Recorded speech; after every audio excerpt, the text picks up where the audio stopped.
Здравейте отново! Добре дошли в студиото на NLP TV. Аз съм Александър Попов. Завършил съм NLP лично при доктор Ричард Бандър, NLP практик, NLP мастер практик и NLP тренер. Това ми дава право лицензирано да преподавам NLP практик, NLP мастер практик с международно признат сертификат, издаден в първи институт по NLP, лично от доктор Ричард Бандър, подписан от него и подпечатан от международното NLP общество. Днес сме се събрали да говорим за един абсолютно уникален уред, разработка на доктор Ричард Бандър, който се намира ето тук. След малко ще го извада да го погледнете, тъй като това е нещо изключително, което се намира в тази кутия. Това е един уред, който за първи път аз се запознах на NLP практик при доктор Ричард Бандър. Той каза, сега ще ви демонстрирам нещо изключително интересно. До сега ви показва как се въвежда някой в транс.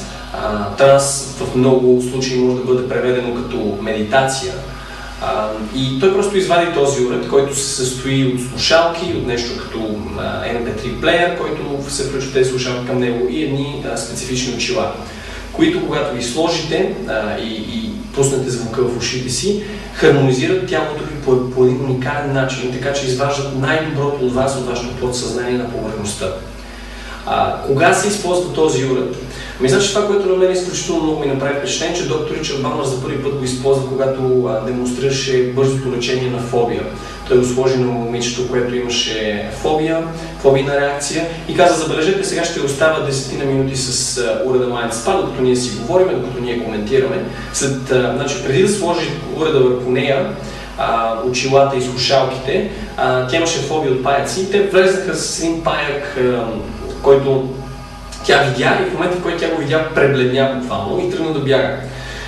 След което сложиха слушалките, сложиха очилата, той така си води кратък разговор с нас, влезнах с паяка отново и тя пребледня примерно на няколко стъпки, когато паяка беше при нея. Да кажем, в началото беше някъде на около 50 метра, тъй като залата там беше доста голяма. Просто като видя и като осъзна, че е паяк, още отдалеч, то не се и виждаше много. Това, което се случи е, че следващия път те почти стигнаха до нея, на 2 метра от нея, когато тя пребледня казала, това е паяк и тръгна да бяга от сцената. Което само като себе си, без абсолютно никаква терапия, без абсолютно никакво влияние от негова страна, имаше уникален ефект, който всички нас ни изуми.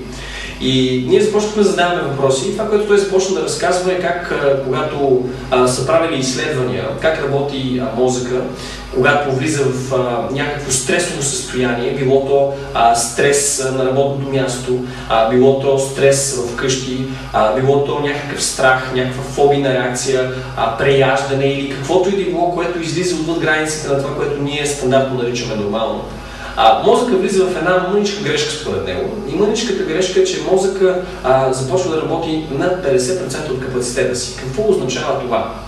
Това означава, че той започва да работи на 100%, но в едното полукълбо на мозъка. Другото полукълбо абсолютно е заспало, няма никакви реакции при него, но другото има свръхреакция. То просто реагира до такава степен, че човек, гледайки какво се случва на машината, тъй като те са правили, сканирали са мозъка, мозъчните вълни, какво се случва, било буквално все едно земетресение в едното полукълбо, а другото полукълбо, слънцето е заразно за него, луната е изгрява и спи.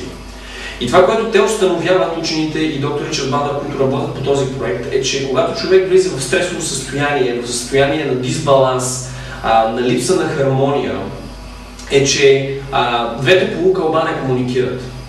И в началото това, което той разказва, беше много интересно, е, че те са правили експерименти, за да се убедят дали е така, дали с сензомоторно движение, което е било просто една най-обикновена тенис топка, която да се хвърля от дясната в лявата ръка и обратно. Което се оказало, че като са сканирали мозъка в този момент, това, понеже карат двете полукълба едновременно да работят, или почти едновременно, те започват да комуникират и фобийните реакции, страховете, притесненията, стреса започват буквално все едно да изтича от тялото. Човек буквално започва да се чувства по-добре. И на тази база те се започнали да разработват една невероятна технология, която сега се нарича Mind Spa технология, която е спа пречистване на съзнанието. Също така е позната като светлина и звук, тъй като това включва две основни елемента. Звукът, който е в ушите, където имаме лява слушалка специално за лявото ухо и дясна слушалка специално за дясното ухо, тъй като звука трябва да влиза по специален начин от специфична гледна точка на ушите, имам предвид, в случая звуково ляво ухо, звуково дясно ухо да не се обърне обратно. Не, че ще стане нещо, просто ефекта няма да е толкова добър. Аз съм си правил експерименти лично върху мен да ги обърна да видя какво ще стане. Единственото, което че не ме отпускам и прави на обратното, тъй като това е нормално, като размениш местата нагоре и долу, става обратно. Съответно, това, което се случва е, че те включват и визуалното сетиво. Именно тези от вас, които знаят NLP, знаят, че ние получаваме обратна връзка за подсъзнанието си през 5 сетива. Те включват силно и визуалното сетиво, чрез едни специфични очила, които имат вътре в себе си диоди, които светят по определен начин. Така че подсъзнанието се бомбардира както звуково, така и визуално, по такъв начин, че двете полукълба се синхронизират и човек започва да се чувства изключително добре. В кои сфери се препоръчва употребата на MindSpa?